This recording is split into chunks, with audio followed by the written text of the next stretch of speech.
국회의원 선거가 있었습니다. 선거철을 맞아서 대부분 신문이나 방송은 투표를 독려하는 기사를 냈습니다. 동아일보 기사 제목은 당신의 한 표가 결정할 내일이었습니다. 한겨레 신문 기사 제목은 당신이 바꾼다 였습니다. 연합뉴스 기사 제목은 한 표가 세상을 바꿔 였습니다. 대부분의 신문과 방송은 투표가 세상을 바꾼다는 메시지를 전하면서 투표에 참여하기를 독려하는 기사를 냈습니다. 정말 국회에 계신 분들이 세상을 바꾸는지는 모르겠습니다. 그러나 언제나 선거철이 되면 모든 후보자들은 자신이 세상을 바꾸겠다고 합니다.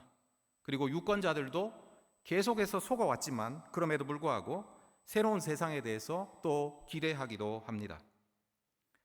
사실 지금 이 시대뿐만 아니라 어느 시대이든지 새로운 세상에 대한 꿈이 있었습니다. 낡은 세상이 아닌 새로운 세상 말입니다. 예전에 어떤 사람들은 절대 군주가 다스리는 세상을 뒤집어 엎으려고 했습니다. 어떤 사람들은 계급이 없는 세상을 꿈꾸며 프롤레타리아 혁명을 시도하기도 했습니다. 또 어떤 사람들은 과학과 기술로 새로운 세상이 올 수 있으리라 기대한 사람들도 있었습니다. 이와 같이 어느 시대이든지 세상을 바꾸려는 시도, 새로운 세상에 대한 꿈은 있었습니다. 물론 새로운 세상에 대한 꿈은 예수님께서 이 땅에 계셨을 당시 이스라엘 백성들에게도 있었습니다. 이스라엘 백성들도 지금 자신들이 살고 있는 세상보다 훨씬 더 좋은 세상이 있고 그 세상은 언젠가 올 것이라고 기대하고 있었습니다. 그러면 이스라엘 백성들이 꿈꾸고 있었던 그 새로운 세상은 도대체 어떤 세상입니까? 그 세상은 바로 하나님 나라입니다. 이스라엘 백성들은 하나님 나라를 기다리고 있었습니다. 그들의 유일한 희망은 바로 하나님 나라였습니다. 사실 그들이 지금 두 발을 딛고 살고 있는 이 세상은 그리 좋은 세상이 아니었습니다. 아니, 오히려 아주 나쁜 세상이었습니다. 그들은 지금 로마 제국의 압제에 시달리고 있습니다. 거룩한 성 예루살렘은 로마 군인의 군합발에 짓밟히고 있습니다. 그들의 세상은 눈물과 고통의 세상이었습니다. 이런 세상에서 이스라엘 백성들은 새로운 세상, 바로 하나님의 나라를 기다리고 있었습니다. 하나님이 왕이 되시는 나라, 하나님이 통치하시는 나라, 자신들을 다스리고 있는 이방인들이 모두 쫓겨나는 나라, 그리고 오히려 자신들이 이방인들을 다스리는 나라, 그들은 하나님 나라를 기다리고 있었습니다. 그런데 드디어 하나님 나라가 가까이 왔다고 합니다. 1절 말씀 제가 다시 한번 읽어보겠습니다. 그 후에 예수께서 각 성과 마을에 두루 다니시며 하나님의 나라를 선포하시며 그 복음을 전하실세. 예수님께서 무엇을 전하셨습니까? 예수님께서 하나님 나라를 전하시기 시작하셨습니다. 하나님 나라, 예수님은 하나님 나라가 가까이 왔다고 말씀하셨습니다. 지금 이스라엘 백성들은 하나님 나라를 기다리고 있었습니다. 그것도 그냥 오면 오는 것이고 말면 마는 것이고 이렇게 기다린 것이 아니라 정말 목을 빼고 도대체 하나님 나라는 언제 올 것인가 라는 타는 목마름으로 하나님 나라를 기다리고 있었습니다. 그런데 드디어 하나님 나라가 가까이 왔다고 합니다. 예수님 주변에 수많은 사람들이 몰려들기 시작한 것은 어쩌면 너무나 당연한 일이었습니다. 성경은 이를 어떻게 기록하고 있습니까? 여러분 4절 말씀 한번 보십시오. 4절 말씀은 이렇게 기록하고 있습니다. 각 동네 사람들이 예수께로 나와 큰 무리를 이루니. 그들이 그렇게도 기다리고 기다렸던 하나님 나라가 가까이 왔다는 말씀에 사람들은 집 안에만 앉아 있을 수가 없었습니다. 2002년에 우리나라에서 월드컵 경기를 연 적이 있습니다. 우리나라에서 열린 경기이기도 했지만 우리나라 선수들이 워낙 잘해서 그때 정말 난리가 아니었습니다. 여러분들은 아직 젊으셔서 그때를 경험하지 못하신 분도 있지만 그럼에도 우리는 다 알고 있습니다.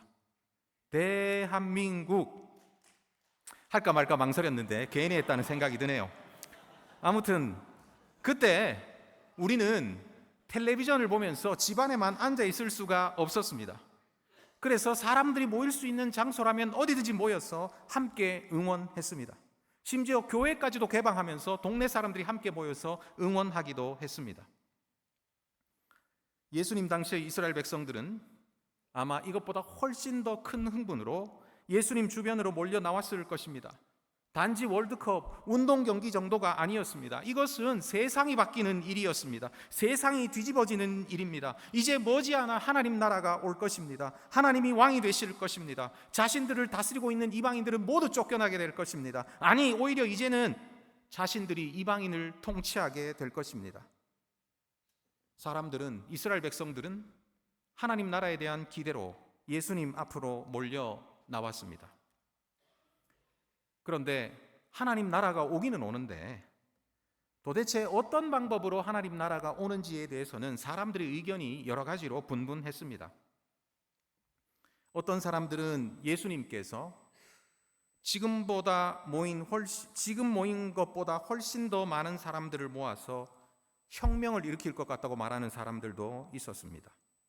물론 예수님이라면 충분히 그렇게 하실 수 있을 것입니다. 이미 예수님은 병든 사람을 고치시고 심지어 죽은 사람을 살리기까지 했습니다. 또 얼마 전에는 보리떡 5개와 물고기 2마리로 남자만 5,000명, 여자와 아이들까지 합치면 최소 15,000명 이상의 사람을 먹이셨습니다. 예수님의 이런 기적을 경험한 사람들을 예수님이 자신의 세력으로 모으는 일은 어렵지 않았을 것입니다. 이미 보리떡 5개와 물고기 2마리의 기적 이후로 사람들은 예수님을 왕으로 삼지 못해서 안달을 할 정도가 되었습니다. 정말 폭동을 일으킬 정도가 되었습니다.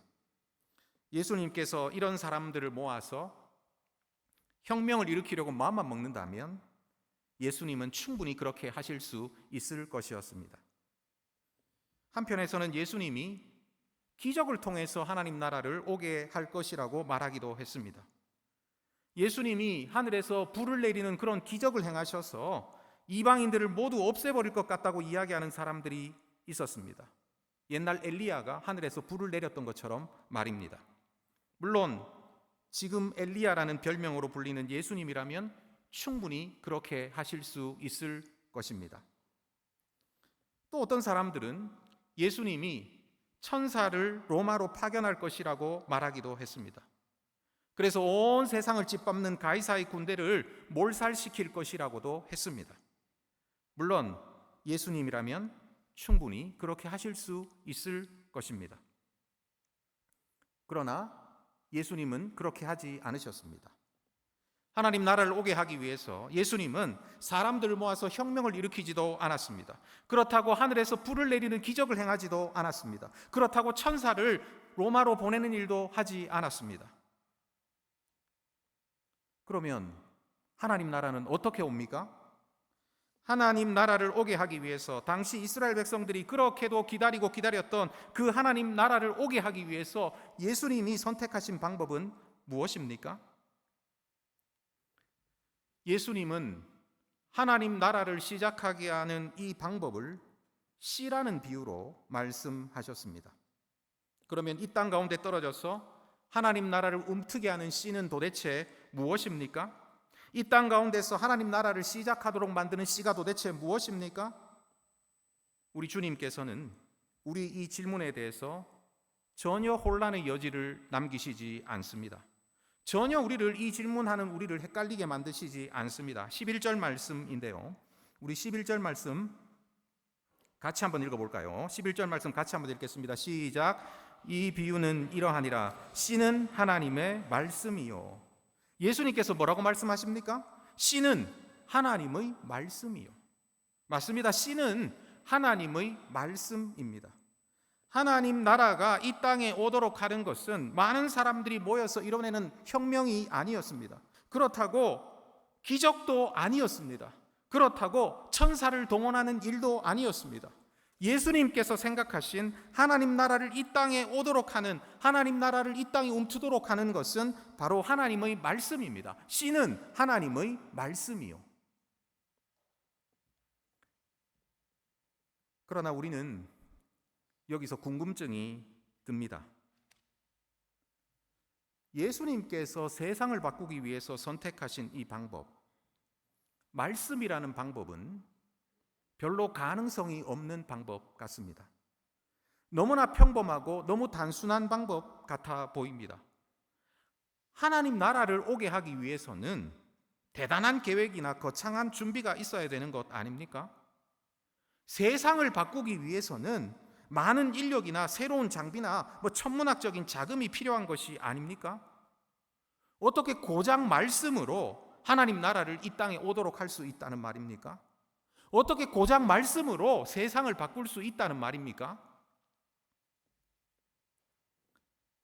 사실 솔직히 말씀드리면 하나님의 말씀을 전하는 설교자인 저조차도 이와 같은 고민에 빠질 때가 있습니다.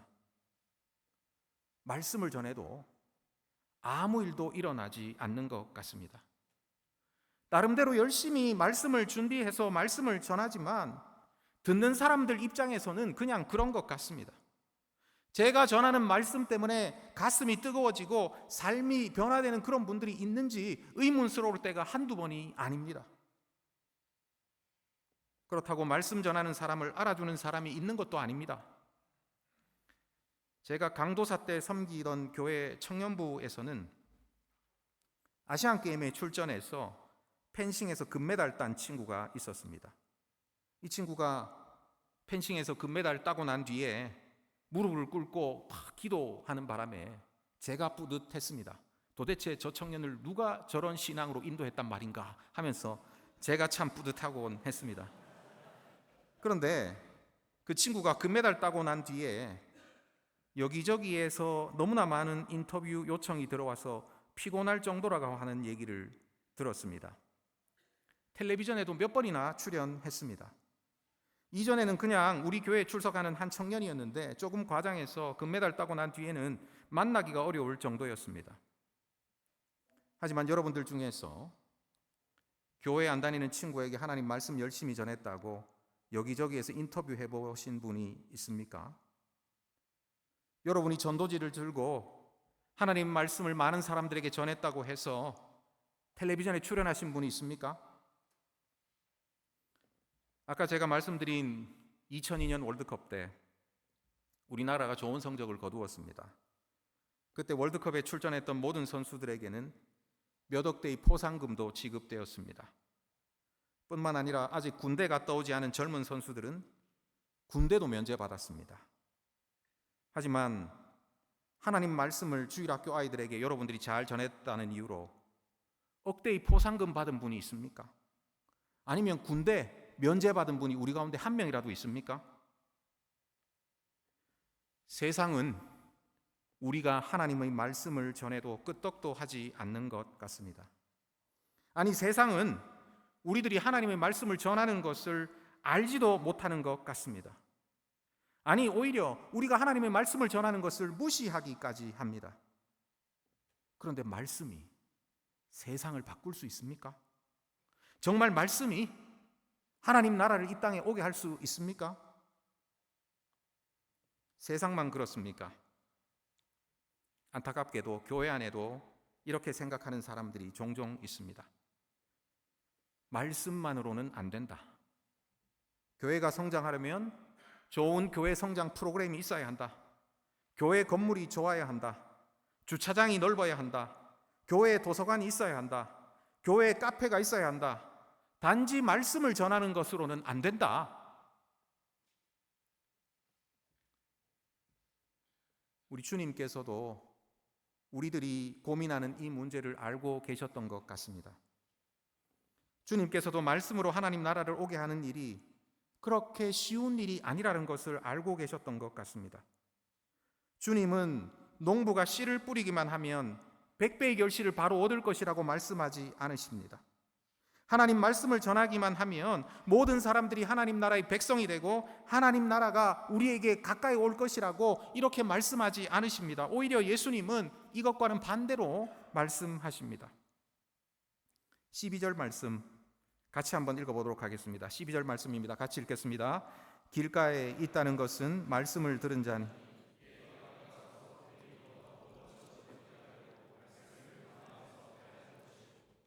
우리가 하나님 말씀 전할 때 모든 사람이 우리가 전하는 말씀을 잘 들을 것이라고 생각하는 것은 절대로 잘못된 생각입니다. 말씀 듣는 자들 중에서는 오히려 말씀에 대항하는 자들이 있습니다. 굳어진 마음으로 말씀에 대항하는 사람들이 있습니다. 아니, 저것을 나보고 믿으라고 하는 소리는 아니겠지. 정상적인 생각을 가진 사람이라면 어떻게 저것을 믿을 수 있단 말인가? 나보고 죄인이라고, 경찰서 한번 안 가본 사람한테 죄인이라니, 죄 많이 지은 당신이나 많이 믿으세요. 그들은 이런 반응을 보일 것입니다. 예수님께서는 그들이 반항적인 태도 뒤에서 활동하고 있는 영적인 존재를 간파하셨습니다. 마귀가 가서 그들이 믿어 구원을 얻지 못하게 하려고 말씀을 그 마음에서 빼앗는 것이요. 예수님은 말씀을 의심하게 하는 존재, 사람의 마음을 흔들어서 말씀에 집중하지 못하도록 하는 악한 존재가 있다는 사실을 분명히 알고 계셨습니다. 말씀을 전하는 자들에게는 사탄의 저항이 따르기 마련입니다. 사탄은 하나님의 말씀이 자신의 수하에 있는 사람들에게 전해지는 것을 그냥 두지 않을 것이기 때문입니다. 하나님 나라가 넓어지는 것을 그냥 보고만 있지 않을 것이기 때문입니다. 어떻게 해서든지 하나님 말씀 전해지는 것을 방해할 것입니다. 이제 13절을 보십시다. 13절 같이 읽겠습니다. 13절 읽읍시다. 바위 위에 있다는 것은 말씀을 들을 때에 기쁨으로 받으나 뿌리가 없어 잠깐 믿다가 시련을 당할 때에 배반하는 자요. 말씀을 듣는 자들 가운데 어떤 사람들은 결단을 내립니다. 내가 주님의 제자가 되겠습니다. 내가 주님을 따르겠습니다. 그러나 그들의 결단은 깊이가 없습니다. 말씀에 대한 그들의 결단은 지극히 감정적인 것이었습니다. 어쩌면 그들의 감정은 눈물 나는 영화를 보거나 가슴이 아련한 음악을 들을 때와도 비슷한 것이었습니다. 그리고 순간의 감동이 사라지고 나면 뭔가에 속았다는 느낌이 들기 시작합니다. 그리고 조금이라도 방해거리가 생기면 바로 불평하기 시작합니다. 예수를 믿으면 행복해질 것이라고들 했지, 그러나 나는 여전히 행복하지 않아. 그러면서 그들은 교회를 떠납니다. 이런 사람들에 대해서 예수님은 뿌리가 없어 잠깐 믿다가 시련을 당할 때 배반하는 자라고 말씀하십니다. 우리는 이런 사람들을 너무나 잘 알고 있습니다. 한동안 그들은 우리 교회에서 굉장히 열심히 있는 사람처럼 보입니다. 공예배도 구역 모임도 열심히 참여합니다. 제자훈련이나 다른 행사에도 빠지지 않습니다. 그러나 어느 순간 그들을 교회에서 찾을래야 찾을 수가 없습니다. 14절은 또 이렇게 말씀합니다. 가시떨기에 떨어졌다는 것은 말씀을 들은 자이나 지내는 중 이생의 염려와 재물과 향락의 기운이 막혀 온전히 결실하지 못하는 자요. 말씀을 들은 자들 중에서는 마음이 나누어져 있는 사람들도 있습니다. 이들도 처음에는 말씀에 대해서 긍정적인 반응을 보입니다. 그러나 시간이 지나면서 그들의 삶 속에서 주님은, 그리고 복음은 점점 중요하지 않은 존재가 되어 갑니다. 왜 그렇습니까? 세상의 다른 관심사들이 그들의 믿음을 다 갉아먹기 때문입니다. 이런 사람들은 젊은 시절에는 취업이나 결혼 때문에 믿음 생활을 제대로 하지 못한다고 말합니다. 그러면 결혼하고 취업한 뒤에는 자신들의 관심사가 다 해결되었으니까 믿음 생활을 제대로 할 수 있을 것 같습니까? 전혀 그렇지 않습니다. 이런 사람들에게는 또 다른 일들이 생깁니다. 취업하고 결혼한 후에는 사회적인 성공이나 자식의 문제 때문에 또 제대로 된 믿음 생활을 하지 못합니다. 이제 은퇴도 하고 자식들 시집장가 다 보내고 나면 나이가 들면 그러면 모든 문제가 다 해결되었으니까 또 신앙생활 잘 할 수 있을 것 같습니까? 그렇지 않습니다. 또 그 나이에 해결해야 할 문제들이 생깁니다. 그리고 그 문제 때문에 믿음대로 살 수가 없습니다. 왜 그렇습니까? 이들은 원래부터 마음이 나누어져 있는 자들이었기 때문입니다. 세상의 다른 관심사들 때문에 그들은 원래 제대로 믿음 생활을 할 수 없는 사람들이었습니다. 형제 자매 여러분, 이 점을 분명히 기억하십시오.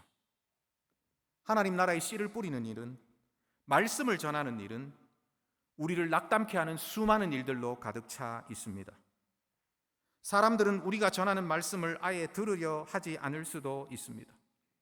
오히려 말씀에 반항적인 태도를 보이며 우리를 공격하려 할 수도 있습니다. 어쩌면 사람들이 우리가 전하는 말씀을 들으려 올지는 모릅니다. 그러나 듣고 가서는 다시는 오지 않습니다. 또 어떤 사람들은 우리가 말씀을 전할 때 예수님 따르겠다고, 하나님 나라의 백성으로 살겠다고 긍정적인 고백을 합니다. 그러나 시간이 조금만 흐르고 나면 어디론가 다 사라져버리고 없습니다. 또 어떤 사람들은 매주 예배, 성경 공부에 나오기는 나옵니다. 그러나 그들이 하는 일이라고는 버스를 타고 가는 승객들처럼 그냥 앉아 있어 주는 것이 전부입니다. 이런 모든 일들은 말씀을 전하는 저와 여러분들을 낙담하게 할 것입니다. 하나님 나라를 오게 하는 씨가 말씀이라고 믿고 말씀을 전하기에 힘쓰는 여러분들을 이 모든 것들이 낙담하게 만들 것입니다. 말씀 전하는 자는 꽃길을 걸으면서 꽃가마를 타고 말씀을 전할 수 없습니다. 오히려 말씀 전하는 자들 앞에는 수많은 낙담거리들이 가득 차 있습니다. 하지만 우리들에게는 한 가지 위로가 남아 있습니다. 15절 말씀인데요. 우리 15절 말씀 같이 한번 읽어보도록 하겠습니다. 15절 말씀 같이 읽겠습니다. 시작. 좋은 땅에 있다는 것은 착하고 좋은 마음으로 말씀을 듣고 지키어 인내로 결실하는 자니라. 아멘. 말씀의 씨앗을 뿌리는 우리 노력이 헛수고로 끝나는 것처럼 보일 수도 있습니다. 수없는 실패가 우리에게 절망감을 안겨줄 수도 있습니다.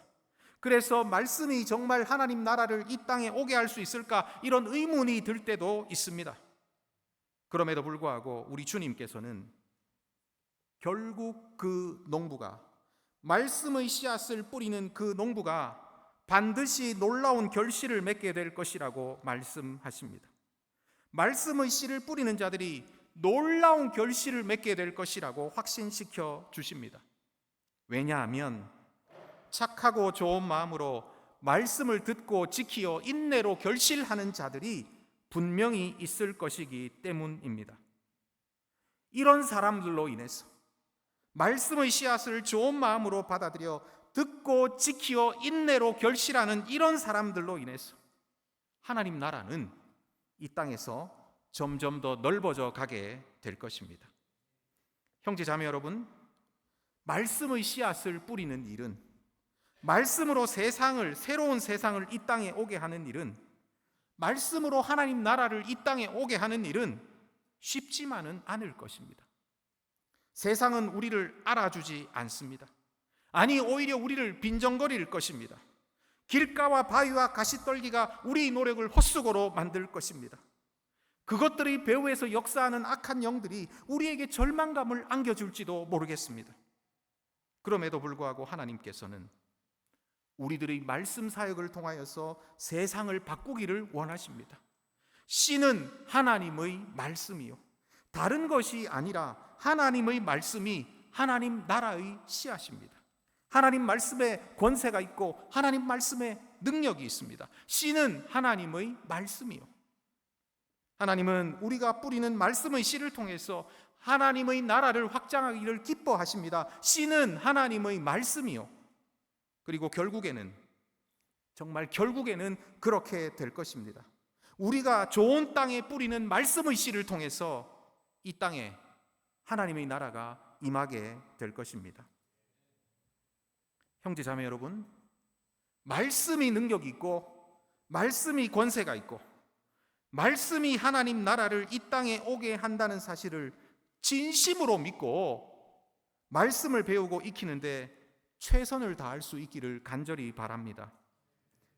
신대원 시절의, 이런 분은 없겠지만 신대원 시절의 가장 큰 목표가 단지 졸업이 아니라 3년 때우고 나가는 것이 목표가 아니라 이 3년 기간 동안 말씀을 열심히 배우고 또 그 말씀을 어떻게 효과적으로 전할지 제대로 익히는 그런 기간이 되기를 바랍니다. 그래서 여러분들이 우리 신대원 시절을 통해서 신실한 말씀 사역자들로 다 준비될 수 있기를 바랍니다. 지금 앞으로 하는 이 말을 할까 말까 좀 망설였는데 우리 권혜생 교수님을 생각하면서 하도록 하겠습니다. 여러분, 3년 MDB 부족하다 싶으면 우리 학교에 좋은 THM 프로그램도 있습니다. 더 좋은 말씀 사역자가 되기 위해서 더 공부할 수 있습니다. 여러분, 우리 학교에 THM 프로그램이 있는 이유가 도대체 무엇입니까? 여러분들을 더 신실한 말씀 사역자로, 더 좋은 말씀 사역자로 세우기 위해서 우리 학교에 MDB 프로그램 외에 THM 프로그램도 준비하고 있습니다. 오늘 경건회 후에 THM 프로그램 홍보가 있습니다. 잘 들어보시기 바랍니다. 말씀의 씨앗을 뿌리는 일이 참으로 어려운 시대입니다. 그럼에도 불구하고 충성스럽게 하나님 말씀을 전합시다. 우리가 전하는 그 말씀을 착하고 좋은 마음으로 듣고 지키어 인내로 결실하는 자들이 여러분의 말씀 사역을 통해서 분명히 생기게 될 것입니다. 그리고 그들을 통하여서 하나님 나라가 이 땅에서 넓어져 가게 될 것입니다. 우리 말씀 사역을 통해서 하나님의 나라가 우리 곁에 성큼 다가오는 귀한 일이 일어나게 되기를 간절히 바랍니다. 아멘. 찬송가